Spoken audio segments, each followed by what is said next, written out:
when you start falling for each other, even though you started off as friends? Can dating a friend ruin a friendship? Or can it actually make it something more amazing? Let's talk about all of that in this video. Hey everyone, I'm Renee Slansky for Flotini, and I'm a professional dating and relationship coach. And I want to talk about that point that you find yourself in when you fall for each other, even though you've had a platonic friendship for a couple of years, and you're both wondering, or maybe one of you is wondering, if we take this to the next level, is it going to ruin our friendship? Well, I've got a couple of tips for you to make sure that you are thinking about this with wisdom before you just dive into it and then have unmet expectations. The first one is this: decide what you want more. Is it friendship or is it love?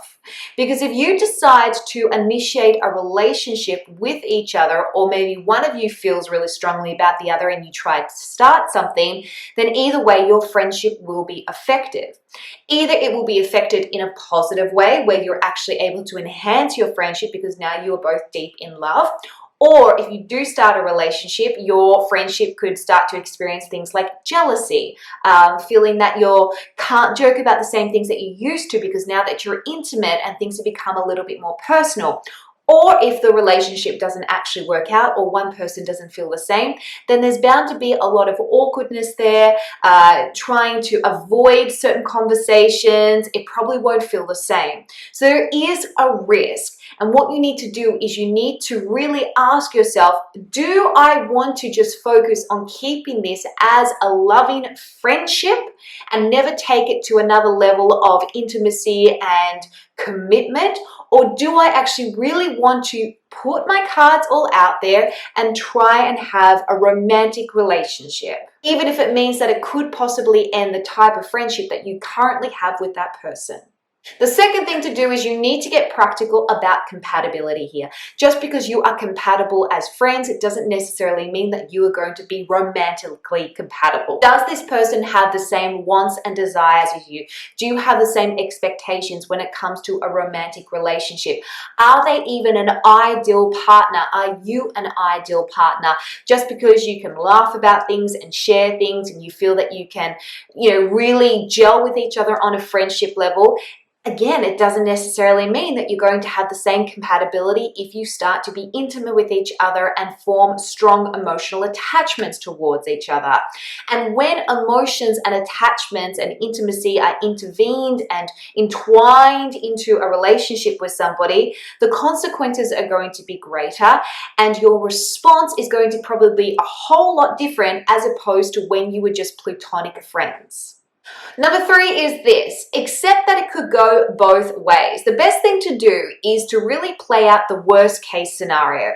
Worst case scenario is it doesn't work out, they don't feel the same way, or you try it a couple of times and it just isn't happening and you realize that you lose the friendship altogether. Are you okay with that? Are you ready to risk losing the type of friendship that you have now, even if it's for a period of time or maybe a lifetime, to risk actually trying to build a relationship with that person? Now, I'm not saying that you should not take that risk. I believe that an element of friendship is entirely necessary and fundamental to building a healthy relationship with someone.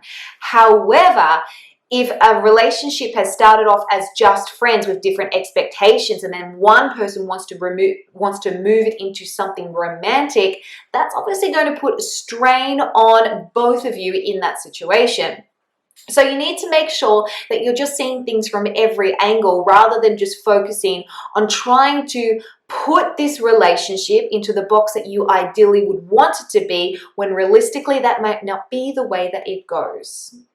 Okay, tip number 4. If you do decide to enter into a relationship with your friend and you both decide to give it a go, what I want to say is this: try and still keep elements of friendship in that relationship. For example, what did you used to do that made you work so good as friends? Did you have a regular kind of hangout place that you used to go to? Were there certain things that you shared? But not only that, one of the things that you do in a friendship is you have time alone.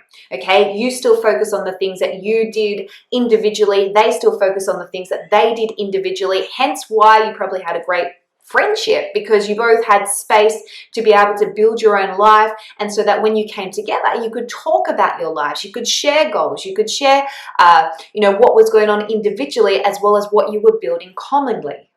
And lastly, number 5, don't rush into intimacy. If you've decided to turn your friendship into a romantic relationship, can I just say this? Don't rush into the intimacy and the sex straight away. First, date each other, because up until this point, you've just kind of been friends. Maybe you've been flirting with each other. There's been some stolen glances, maybe even some stolen kisses. And that's where you realize, hang on a second, there's something more here. Well, let's just start at the dating phase. Romance each other, woo each other, assess each other as a possible romantic partner first before you rush into the intimacy. Because sleeping with somebody isn't automatically going to give you the relationship type that you want with this person. What it's going to do is it's going to build a stronger attachment, and you want to make sure that once that attachment is there, that it's not going to leave you in a position where you feel obligated to make this relationship work because you're friends, or you feel that you really aren't compatible with each other and now you run the risk of losing that friendship altogether. Well, girls and guys, I hope that cleared it up for you. Tell me down below, what are you going to do? Are you going to stay friends, or are you going to try for a romantic relationship with your friend? Let us know. And if this video is something that you liked, give us a thumbs up. Don't forget to subscribe, and of course check out the Flirtini app down below if you've actually decided, well, you know what, maybe I'm just going to stick to friends and I want to find a date with somebody else. Until next time, I'm Renee Slansky for Flirtini, and I'll see you soon. Bye for now.